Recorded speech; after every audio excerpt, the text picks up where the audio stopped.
Welcome to Friday night's video in our second master series. I do believe this is the 76th video in our second master series, the 25th video in our basic processors, and the 12th video ending with reverb and convolution. So in the last video, I really hope that I pointed out, some of the initial causes that we're really looking for when we're analyzing our impulse responses and our convolution reverb. Because for the most part, we really aren't trying to analyze the convolution reverb. When we look at parameters, I do expect that you go through and test them and test how they're affecting the audio by visualizing it and using some of the techniques we talked about here in these couple videos about testing. But for the most part, we're really testing the basic parameters of wet and dry on the impulse responses that we've worked on, because it really drives home the importance on sculpting the parameters. Does that make sense? Or sculpting the impulse responses, because you've got this impulse response and I'm looking at it in RX. Now the concept here, this one hasn't been messed with, but if you really understand, if you Google about how much money and time people spend on really nice studio to get really good sound, from the performers in there, it makes a lot of sense of why you want to analyze, your convolution reverb, your impulse responses, and its effect on whatever you're working on. Because it doesn't take much. If I take, like, I've got this kick wave here. Now, with one impulse response that I've set up, that I have sculpted a little bit, and with one application that I've boosted the bass end up a little bit, so it's got a little bit richer sound, a little bit bassier sound, is going to have a different effect on this when it convolves with this as far as that space is concerned. Whereas a different situation where it could be you're boosting the high end a little bit and then rendering that impulse response to give a little bit more high end, which is going to sound different as far as that spatialization is concerned. And then ultimately, with different rooms, that different characteristics are why people want to record them. Different vocalists sound better in different rooms. One vocalist, you might have a nice, rich, deep, dark room that they sound great in. Whereas you take somebody in there that's got a higher voice, or, somebody like, I don't know. There's hundreds. Cyndi Lauper, she does not sound good in that room. You want a different room for her because of the way she got this nasally, whiny sound, and it just not really doing her justice, but it's a nice room that they've spent a lot of money on. So the biggest thing is to find the best of both worlds. Why we talked about sound sculpting our impulse responses and or tailoring them to mimic the spectral content happening in our impulse responses. Because when we go through and listen to this, we're not just listening to spatialization. We're looking at how the impulse response affects the actual impulse and what happens when it convolves on there as far as impulses and reflections, early reflections and later reverberation, but also the frequency content coming back on it. What is involved in it? Because if you look at an impulse response, if I look down here and I zoom in on this, which I won't at this minute, it's not really necessary, and you come out here farther and see where this is convolved, if I go up to 20 milliseconds, or the 20% part on this one, like we talked about in the last video, that you can see that the frequency content between here and here, how it's dying off like it would in the first one, how it's dying off there is a different. Yeah, it's obvious the early reflection is coming back a lot sooner than this dies off, right? But still, the harmonic content is a little bit different. So as it dies down, this can be analyzed, because it doesn't take much to where you can see the lines really clearly here of what's getting convolved on here in the spectrum. If I, go here just to spectrum rather than what's initially all in here. Does that make sense? Where it's lined out a little bit differently. Well, this concept has to do with you starting to realize what you're looking at, what you're analyzing, and what you're hearing. So that if I take any impulse response and I put it in a convolution reverb, and I'm trying to judge whether it's good or not.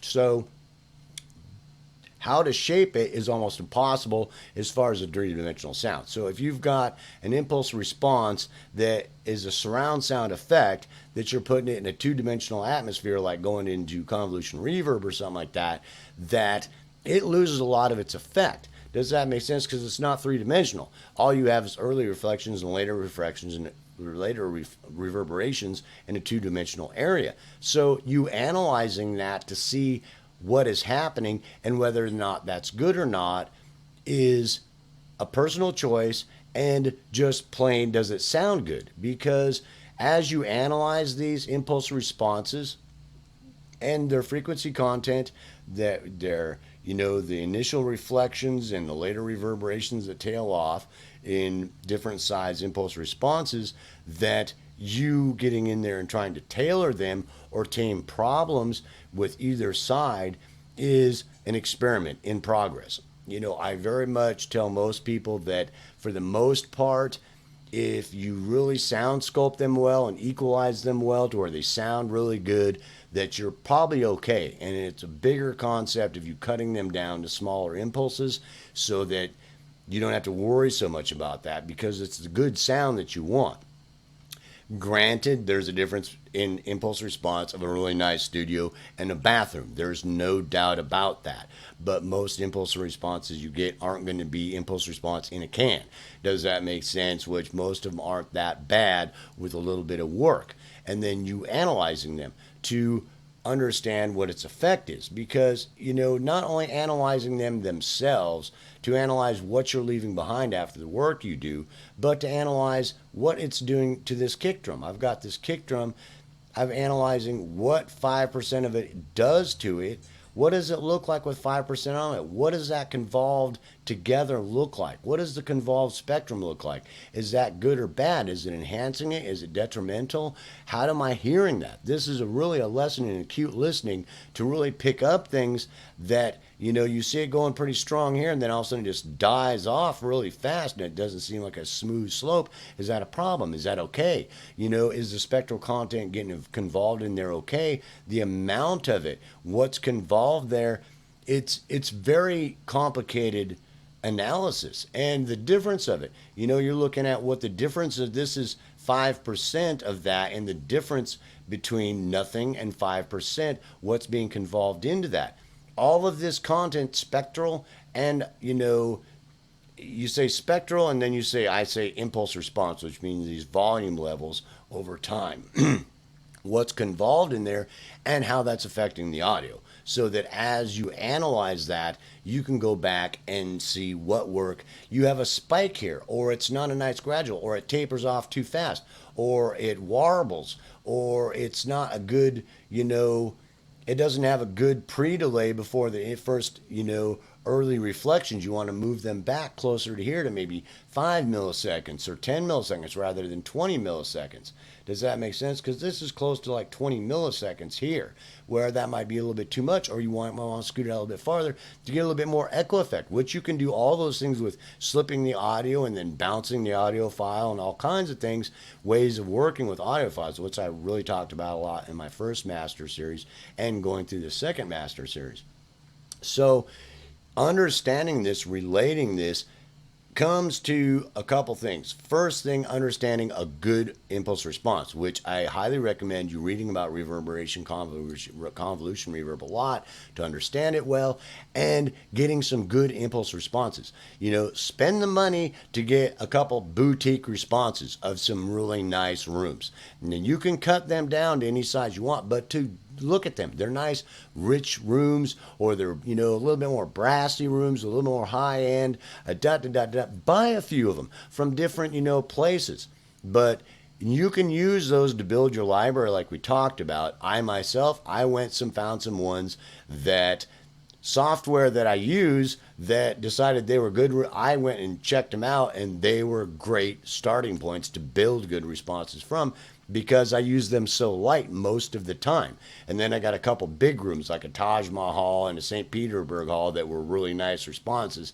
Then I cut them down also in case I really want a lot more ambience or atmosphere as far as spatialization, where most of the time they're smaller responses that aren't having that big of an effect towards actually audible reverberation. Does that make sense?